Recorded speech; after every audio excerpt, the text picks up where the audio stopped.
వాటిని ఇవ్వడానికి మీరు శ్రద్ధ చూపుంది. 2 లక్షల రుణమాఫీ ఎటువంటి షరతులు లేకుండా రుణమాఫీ చేయాలని మేము డిమాండ్ చేస్తూ ఉన్నాం. రైతు భరోసా కింద ఇన్సూరెన్స్ స్కీమ్ కూడా ఇంప్లిమెంట్ చేయాలని మేము ప్రభుత్వానికి డిమాండ్ చేస్తూ ఉన్నాం. ఇక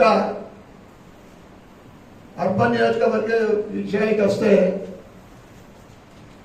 నేను అనుకుంటా ఏ ప్రభుత్వం కూడా గత 7 నెలల నుంచి ₹1 కూడా విడుదల చేయలేని ప్రభుత్వం ఇప్పుడు కాంగ్రెస్ ప్రభుత్వము. ఏదైతే రేవంత్ రెడ్డి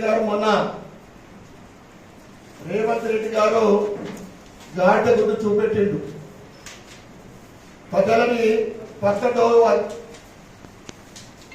కేంద్ర ప్రభుత్వం ఏమిచ్చిందని చెప్తే నేను రేవంత్ని అడుగుతా ఉన్నా, ఈ 7 నెలల్లో మా నిజామాబాద్ అర్బన్ నియోజకవర్గానికి నువ్వు ఇచ్చింది ఈ గుడ్డు, ఈ గాడిద గుడ్డే నువ్వు ఇచ్చింది ఇది. ₹1 కూడా నియోజకవర్గ అభివృద్ధికి విడుదల చేయలేదు. ముఖ్యమంత్రి రికార్డులో పెడతా ఉన్నాం.